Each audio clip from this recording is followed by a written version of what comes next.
Hello, everyone. I am Donna Peterson, and any of my listeners who have listened to the show before will know some of my favorite topics. Clean data, love clean data, building relationships that instill trust, ways to be a great leader. And this is why I'm so excited about this episode today. Today, my guest is David Clemen. He is the publisher and editor of Global Market News. And we're going to talk about all my favorite topics in one episode. We're going to move quickly, but we're going to cover them. And David's going to give us some great insights on all those topics. So let's jump in. Hi, David. How are you today? Good, Donna. How are you? Oh, like I said, I'm so excited. My family's always happy if I can talk about business with anyone else but them. So, the first question I wanted to ask you, because I know in your position, in your previous positions, you've handled some very large databases. And as we know, those databases, in order to be successful, it is key to keep them cleaned and updated. What is your perspective on that? Because years ago, publishers wanted that really large number of their Mhm. database. What's your philosophy now? Well, at the end of the day, it's all about quality and return on investment. But what it really comes down to is just having set rules of the road and data governance. That's where, Mhm. in a past life, when I worked for a very large international, multi-billion dollar publicly traded data company, the biggest challenge was always governance Yeah. of the data. Let's just take a very simple, for most marketers, okay? Let's just use the example of lead source. You don't know how many organizations that I've walked into where nobody just agreed upon how to type out the name of a certain lead source. And when you try to manage that, there's 20 different spellings or nobody documented this is what we name Facebook. Some people do FB, some people spell out Facebook, some people Yep. spell out Facebook and then the date that the ad was running. So then when you try to run anything, It's you don't all, know what's going on. yeah. I just ran into literally a week ago a company I did a ton of HubSpot consulting with. Okay. Mhm. And they were trying to run some reports and they weren't, and I set them up with a bunch of dashboards. And this is literally somebody I worked with a long time ago. So just as a Hail Mary, they called me and I had a 20-minute conversation with them. But this one lead source, they had named 23 different things. And that was the Mhm. issue. So data governance, just coming down to, hey, this is what we name things is really important. Everybody's on the same page Yeah. and it's documented. So when somebody moves on to a different job or somebody gets promoted or something like that, it stays in place and it becomes part of the culture. Hey, that's what we named this. Yeah. And also the naming conventions. Like I've always been a big fan of whatever the lead source name is. And if you need a date, 6 digits. Like today, it would be 101725. Right. And that's just how you carry it along. So that's a big thing. How you're naming your data, whether it be the lead sources or any part of it, the different segments. The other aspect is coming up with rules on how you handle data. Yes. So I have a phrase, dead wood. If there's so many companies that Oh. just, oh, we have this 500,000, 1 million person database, Mhm. and 300,000 of them haven't done anything in 3 years or more, or even longer. Somebody just gave me a database. We were looking at some type of partnership, and they did have a database of like 3 million people. It was all junk. It was from years ago. I wouldn't touch that with a 10-foot pole. I heard a story recently. The gentleman was like, my database is so large, blah, blah, blah. And he kept going on talking about this large database. And I said, that's great for you. For all these years, you have this large database. Can I ask you, how do your emails perform? Your internal emails? Yep. And he came back and he says, we get about a 2% open rate. Yeah. Okay, right there, it tells you you might have a large database, but it's not an effective database. And like you said, a lot of the people on there are dead wood, and it's time to cut the wood. And I'm sure if he looked at his bounce rate at Oh, Impact's place, it would be non-existent. But that's that's common.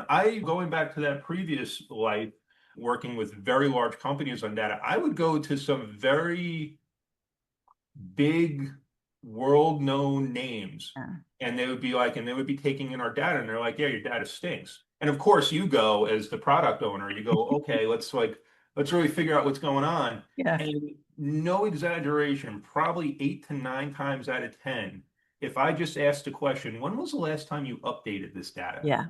It'd be like, oh, 6 months, 8 months. Yeah. There's your problem. And we would Yeah. just do a simple data update and all problems were fixed.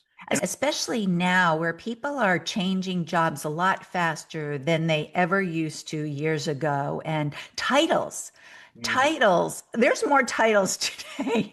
I would say, like 75% more titles today than there ever was when I Mhm. started working. And Yeah, you've got to make sure that you understand the individual, but what title are they holding so that you're giving them the right information. that's exactly right. And so many people are allowed to come up with their own titles, I think. Yes. And a lot of these databases are built off of information found on LinkedIn. And yes, you got to have rules. That's the major thing. Having rules of how you're going to name things, how you're taking the data in, but also when you're going to get rid of stuff. Yes, if they haven't engaged with you for a certain period of time, guess what? It doesn't matter if your number's large on your database, they're Absolutely. not engaged. Get rid of them. And it doesn't mean you don't reevaluate it every once in a while. You should have those like just recently, like we have a very high engaged list, very good quality, and I'm very stringent about when we delete somebody, or I like to call it better, hibernate them, put them off to the side. Hmm. I wouldn't call them part of our subscribers Yeah. anymore. But this past month, I was just like, hey, let's see if we can get a little bit more aggressive with re-engagement. Let's see if we Hmm. can make some of these people up. So you do test those things Yeah. every once in a while, but you got to have that rule, and it takes all the emotion out of it too, because people will go, "We spent a lot on those," or those are a better lead source, so those should do better. Yeah, but they're not. So it They're doesn't, not. so move along. Yeah, yeah, But to my listeners out there, exactly what David just said, this is why I'm such a huge advocate of using lists from industry publishers because listen to what David is doing to keep his file cleaned, updated, and engaged. That is a lot better than these lists there where you get the promotion saying buy this list or using big, huge data platforms. You can go to publishers like David and you can have confidence that the data is cleaned and updated and these people are actually engaged. exactly, exactly, Yeah, so that's exactly. wonderful.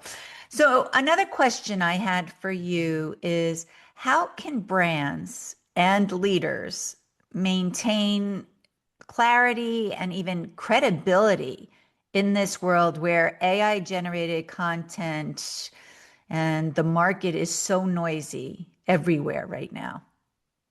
And we had a conversation around this a couple weeks ago. Okay, Yeah. this is how I look at artificial intelligence to where AI is now to what the general public is using is a little bit of a misnomer. It's a large language model. It's basically search results that are being served up to you, okay, in a different way, a Mhm. more appealing conversational way, okay, where the days of you doing a search result, going to Google, going through 30 different websites, and then putting together all Yeah. that information, It's all that's in one what's place. changed. It's all Yeah, right there. Yeah. that's what. Yeah. And then you can ask questions just like you would do with your search results. You would find something and then it would bring something else up. Yeah. Then you would do another search and you just don't have to do that anymore. And the way I look at AI now and the way I use it is I look at it as almost like an entry level staff member. Yeah. I agree. Um, As an of like assistant, it's a brand new assistant. but Yeah. I just had a conversation yesterday, somebody who's starting a newsletter, and they were talking about using AI and using AI for their content. I was like, you got to be careful. I Yeah. said, because, and I'll do a great example. So back in the day, and when any marketer who's watching this, and back in the day, I'm talking 2, 3 years ago, let's say you needed SEO content. You just needed Mhm. some general stuff to fill out your website about a topic. Yes. And you would come up with some topics. You would find a general writer who did it for $150 a page and you would send them 3 or 4 ideas. Yeah. 2 days later, they would get back to you and say, these two are probably the best one. Then you would get back to them and say, Sure. okay, I'll go with this one. And then they'll say, okay, give me 2 days. I'll get your rough draft. Then you got your rough draft and you gave them all notes. Well, you don't really say that. You wouldn't really say this. This is both. Then you give it back to them. Yeah. And then they give you the other draft. And usually in about a week and a half and $150 later, you have an article. And Right. now you Hmm. can just go, okay, here's 3 ideas I have, or 4 ideas I have. And you have this interaction, and what used to take a week and a half and cost you $150, now it takes you about a half hour. Yes. Okay. But you still have to be involved in it. You have to have the original, you have to have the original thought, you have to have the original voice. Okay. Yes. That is key Yeah. right there, the original voice, because where I say AI is a double-edged sword, because the companies who aren't using their original voice there, they're just doing the copy and pasting up there. It's going to backfire on them. And it's really hurting Absolutely. all of us because all it's doing is crowding the marketplace with this general content. You've Yep. got to put, like you said, you've got to take whatever AI creates, you've got to review it first to make sure it's correct. Exactly. That's a big thing. Oh, I just had it right before we came on because I was doing something for a client of mine about HubSpot. Mhm. And I said, what are their AI tools? And they brought up ChatSpot. And Mhm. I said, I believe ChatSpot isn't even available. They morphed into their AI tool within HubSpot. And they're Uh-huh. like, oh, you're correct. So That's exactly. this is where you've got to double check all the time. It is like a new assistant. You would never let a new assistant just go do whatever they want. That's exactly right. And that's because remember, it's just going off of information. It's a search result. Yes. So if there's a tool that's great, but they're out of business, but their website's still up, Yeah. ChatGPT will say, "Here's a great tool," and then you go and that doesn't exist anymore. Yeah. That happens all the time. I run into it because luckily I know the numbers because we work in the financial space and the stock market and commodities and stuff. So I'm very And you've familiar. got to be very careful what you're reporting. Absolutely. Yeah. And it happens all the time. I'll be doing something and AI will put together a chart and I just know I vaguely or know the numbers day to day. I go, that's not right. And I'll ask straight up. I'm like, those numbers aren't correct. And it's funny, and I think we talked about this too in the past. It's interesting because you get 2 types of answers from ChatGPT, because that's what I use most often. Right. Is you either get, "Oh yeah, I'm sorry, that's wrong. Let me fix it," or you get like an excuse. It goes, "Yeah, I was just giving you that chart for illustration purposes. Let me get you the right numbers." And but you have to check everything. You have to read Yeah. everything. For example, at the beginning of the year, and not getting political at all, Trump sworn into office January, whatever. Guess what? All the information about the current president was still about Biden. Uh, So if you just look to AI to write an article about the president in February, they were referencing Biden still yes. because that was the information it had. So you got to be very careful with content. It's a great tool, but it's an entry level person that Yes. you really have to check. You have to give guidance. But the major thing is original voice because there is so much stuff going out there now, and it's very transparent what's Yes. going on. That's just not good. And it's not accurate a lot of the times, too. It's You know? not good for those people and their brands, which I don't know when, I hopefully they wake up sometime soon, but it's not good for all of us who are trying to have companies either because everyone's sitting there going, is this AI generated? Is this really Donna? Is it not Donna? Oh, and it's just, and it's so much noise. It's hard for people to Oh, figure out what do I do? Like when it comes to AI, and I talk to companies about this all the time since I do AI training, they're overwhelmed because they're being bombarded by you need this tool, you need that tool. Oh, you've got to do this tactic. Oh, don't forget to do this. And they're like, I don't even know how to start. yeah, and going back to the content, what's that saying? History doesn't repeat itself, it rhymes. It feels like to me, and this is somebody who's been doing online marketing since the late 90s. I was building websites in my dorm room selling hammocks.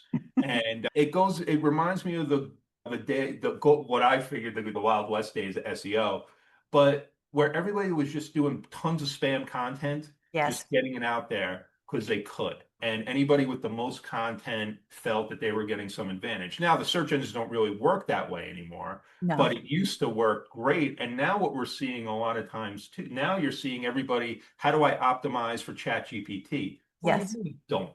Yeah. And that's just people trying to repackage and trying to, But you're right. That's the way it was years ago. It was like, get more blogs out there, get more content out there, get more keywords on your website, yeah. and let's just go back to quality over quantity. Mhm. And I think that will work. Yeah. Oh, Now, absolutely.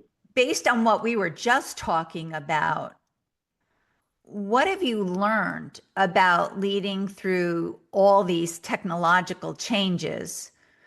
How do you keep the people aligned and confident in your brand? And I think you almost touched on that already. As far as your audience is concerned, or Yeah, with all these changes, like right now, you've got all these subscribers, but with all this technology changes, all the AI tools out there, how do you keep your people aligned with your brand and Mhm. confident that your brand is giving them actual information and it's yours, like you said, your voice? Yeah, from both a team and plus the audience. And this is where now we can talk 5, 10 years from now, but right now, as far as AI is concerned, it's really just an optimizer. It's an amplifier of ability. Okay. And this sounds a little harsh, but anybody right now who can be 100% replaced by AI, which is ultimately just what it is, Yeah. you have to question the value they were bringing to their organization to begin with. That's Okay. I'm sorry. I know that's a little tough to say, but no, it's yeah, like, but yeah, yes, it might be tough to say and it yeah. might be a little mean, but I do feel AI was there to enhance the person's attributes that they already had. Exactly. Now, it really puts somebody like even like taking for me, like I do a newsletter. Right. The articles are written and it's really just to bring people to do our stuff. That newsletter used to take me 2 hours to do Hmm. when I was doing it manually. Now it takes me about a half hour. And it's not that I'm not writing it or anything. It's just a lot of the grunt work and a lot of the leg work and a lot of the, oh, geez, let me think of 20 subject lines and let me pick out the one Or what's a that more interesting way to say this, that's which exactly you, right. That doesn't read right to me? yeah. You Does know, this flow or is it heading towards my goals? Yes, that exactly. helps immensely. And so that, as far as your team, it should really right now just be seen as an amplifier and making their life easy, really easier. Easier is more productive, more engaging. Plus, you can dig down a lot deeper into things than Mhm. you can do before. And as far as the audience is concerned, it goes back to the previous point. It's really just people pick up what's surface and what's the individual at the end of the day. As long as you're keeping yourself in the loop. Because I've done tests where I've set up all these processes where it was like where I've loaded up all our data and our engagement data Yeah. and built, okay, so these were the top 50 articles as far as engagement was concerned, open Hmm. rates, clicks, all Hmm. that fun stuff. Okay, now this is all cool stuff you can do, and this is where amplifier. Okay, so how are these all like? And then it gives you a rundown. And it's all great stuff. Okay.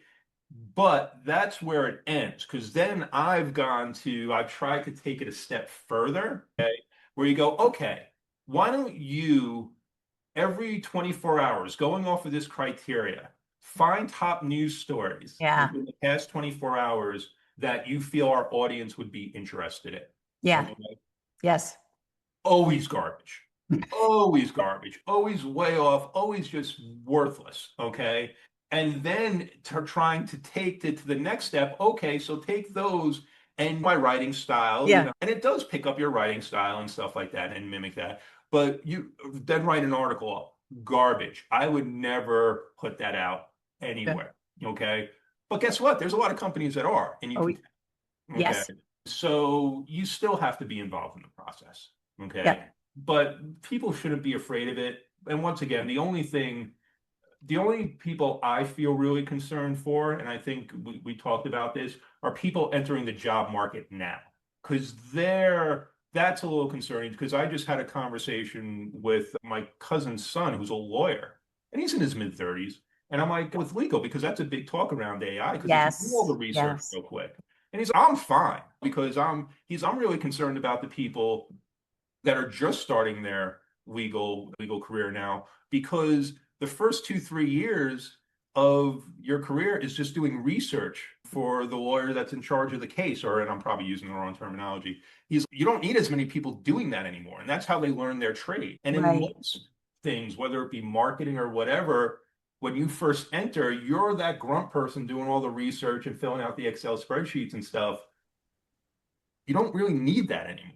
Reminds me of the analogy when Velcro came about, and then all of a sudden kids didn't know how to tie their shoes Yeah, anymore. It's like, yeah, what do you mean you don't know how to tie your shoes? They go, we don't need to. We have Velcro on our shoes. And it's the same thing. It'll be sad if the other generations don't know how to do your regular research because they still do. Even if yeah, you utilize these AI tools, yeah. you need to do your research based on what you even just said. You have to Mhm. always make sure that the facts are correct, Exactly. but it has to be your own voice. And then you and I have always talked about how it's so important to build relationships that instill trust. That means that everything you put out there has to be authentic. Yeah, absolutely. Absolutely. I can't be saying, oh, World Innovators things, blah, blah, blah, blah, blah, if it's not what we It's not, yeah, truly think in house and absolutely. how we, it's when I tell people, you got to walk the talk. So if Yeah, you're going to say something, make sure you follow absolutely. along those lines. Absolutely. As a leader, how do you find is the best way to instill trust with your readership? With your readership, Readership and your team, really. And I know well, that's a full one, yeah, full question for you. with teams, it's people. I'll tell you two quick personal stories as far as team stuff is concerned. Okay. Okay, I think really kind of outlines it. The first time I was like really in charge of something, like director of digital marketing at a publisher, like I was in charge of a small team of 4 people. I went to my boss. I had to have a difficult conversation with one of my team members, and there was no nice, there was not going to be a positive, no matter how I approached It it. wasn't going to be a positive outcome. There wasn't going to be a positive response from this person, no matter what. No way to sugarcoat this one. Yeah, there's no way to, but moving forward, so I went to my boss and I said, "Look, I really don't know how to handle it." I'm like, this Yeah. isn't going to be good anyway.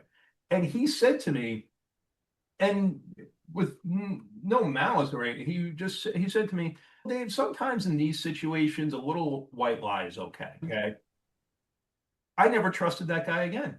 That everything he ever said to me from then on out, I was always like a little bit in the back of my head. Is he really telling me the whole story? Because there's a difference between not telling somebody and lying to somebody. Yeah. Because I've been in positions where somebody asked me questions where I didn't feel like either it was way outside their pay grade, had nothing to Yeah. do with them, or something where I was just like, yeah, I'm not really going to get into that with you. That's not really pertinent to the conversation we're having or whatever. But from then on out, I always questioned him. Yeah. Okay. So I feel somebody like me, who I'm not a diplomat or anything like that, but I generally want everybody to do well around me. Yes. Why wouldn't? And Good leaders do. yeah, exactly. Good leaders, we surround ourselves with good people. It's not to boost ourselves up. What's the point of that? That's exactly right. It's to actually to make our lives easier. Like people Yes. don't realize. It just helps the whole company grow and everyone is happy because they have a real meaningful part in the growth of the company. Yeah. Oh, absolutely. Yeah. And I'm getting a little off topic, but one thing and no, it comes into trust a little bit because I always, when I used to, because I've been in charge of 4 people, I've been in charge of 80 people and everything in between. Yes. And there's always that type A person at the beginning of their career who CCs you on every single freaking email. And you go, why are you putting me on every email? And it's just, I want you to keep you in the loop on what's going on. And it's, but that's what I'm paying you for. You to do. Yeah. If everything's going great, the only time I want to be on an email is if there's a If there's a crisis. yeah. If you don't tell me, but that also builds trust too, because you have to build, and too many, and I'm dealing with a person right now who too many bosses, people have to feel comfortable coming to you with problems. Yes. And that's kind of where I want to be involved when something isn't working. Right. Okay.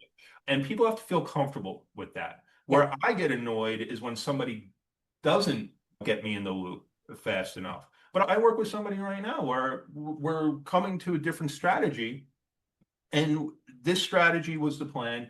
Guess what? It's not working. Got And to we're changing pivot. up, and we're changing up strategies. Yeah. And he's, yeah, but I thought you said it was going to do this, and it was going to, yeah, but it's not. Right. Yeah, but okay, why are we still talking? It's not working. So it Yeah. doesn't matter. We can talk about why do we think it's not working? Why do we think this new strategy is working? But it's not working. So let's fix it. Let's move forward. And too many bosses get stuck in that. You said, it doesn't matter. It Yeah. doesn't. And they just need to be focused on that. And that builds trust because once again, I'm not a diplomat at all. And that's another thing. And this is the second story is at a Christmas party. Actually, my last organization, my wife, of course, family members were there. It was a big party and blah, blah, blah. And one of my director, who I respected a lot, she really knew her stuff and she was a great team member. But I don't know how it came up. And of course, I've been married for 20 years and I think you've been married for like the person that really likes to give it to you is your nearest and dearest. But for whatever reason, this person just said to my wife, Dave, he doesn't mix words and stuff. He's got your back. Yeah. You know, I don't know how that came up, but my wife shared that with me. And that's something that's come up in like surveys and stuff where they level up surveys and Yeah. things like that, where I'm very straightforward, but people know I got their back. Yeah. So as far as teams, you just have to know that you're being straightforward with them and they feel that you're honest and you're not pulling punches, but also that even though you might be tough, they're still in a safe place where they can learn and make mistakes and things like that. That is key. That's key, though. Like, as a leader, you like to be nice, but Yeah. people also want to get feedback. Yes. And it may not be comfortable, but they'll appreciate it because you're taking the time to help them be a better employee, to be better in their career. Exactly. And people should be open to that. And most people are, but you I do do. run into Um, that. You do run into that person where no matter what you do, any feedback you give them, it's like yes. I worked with this one woman, and I hope she's doing great. But like she would do the YouTube videos, and because I used to do a lot of webinars and stuff, and Yeah. she would do like the opening screen and Mhm. stuff, and she must have done 100 of them. Yeah. One of them wasn't that good. And one morning I just walked to him and I'm like, that one on that video, can we like rework that? That doesn't work good. The thing. Yeah, exactly. She gave me an attitude for a week where I finally had Now, she made up a voodoo doll of you. That's what she yeah, it was like, I was like, what is going on? Because I didn't even, and it wasn't like a thing, but I seriously had to have one of those manager meetings where I was like, document that. I was like, we're going to square this away over me going out of 100 Yeah, yeah, yeah. opening screens one, I was like, we should probably rework that one. So you got to be careful, but that's all hiring and stuff like that. As far as your audience is concerned, once again, it comes through in what you're putting out and the quality of what you're putting out. Yeah. Global market news is supported through advertising. And even then, we've had stuff put in front of us where I'm like, no, that's not a right fit. Yes. You know, just being that genuine. And I also think, look, every day we put out 3 or 4 new articles, and they're all articles I find interesting Right. that I want to read. And if somebody finds them interesting too, great. But we don't do keyword research for our Yeah. articles. It's what do we find interesting today? And that comes through. Yep. You know? It does. Good publishers will say no to advertising dollars if it is not something that will really work for their readership. You want to have good advertisers that are of interest to our readers, just like they're not going to rent their email list out to any Tom, Dick, and Harry. They want to rent it out only for offers that will be pertinent to their subscribers. Exactly. And again, this is what we call a good publisher. Yeah, You're and doing it's it right. but it's a thank you, but it's mutually benefit because if I Yes. take on, well, there's ethical reasons too, because there's been stuff on my own to put it out Yeah. front anyway. But there's also too, if it's not the right fit, hey, you might get It's somebody's money up front, they're never working with you again. Our biggest challenge is the advertiser won't listen to us as far as that creative is not going to work with our audience. And they're like, what do you? I'm like, it's not going to work. yeah. And then they go, and then it doesn't work. And they're Yeah. like, okay, you do a make good. I'm like, not with that creative. I No, told you it wasn't going to work. it wasn't going to work. I'm like, our list, 80,000 people open it every day. I Yeah. know what our people do. And then, okay, well, we said it wasn't that creative's no good, you Yeah. know? So whatever. That's interesting. David, I want to thank you so much. We hit on so many great topics today, and there's a lot of insight in here for the listeners. Awesome. And you just reinforced again, because I'll speak to my clients on why you should use specific publishers like yourself. Because you're doing your due diligence, you are saving them at least 5 steps because you're doing this whole vetting process for them. So listeners, listen to me. Go speak to publishers about doing marketing and advertising with them. You will definitely see the results. And David, thank you so much for your time today. Thank you. Thanks for having me on. You're welcome. Bye. Bye now. Thanks for listening to the World Innovators B2B Marketing Excellence and AI podcast. If you'd like to be updated when new episodes come out, don't forget to subscribe. Also, check out our social media accounts to stay up to date on B2B marketing trends.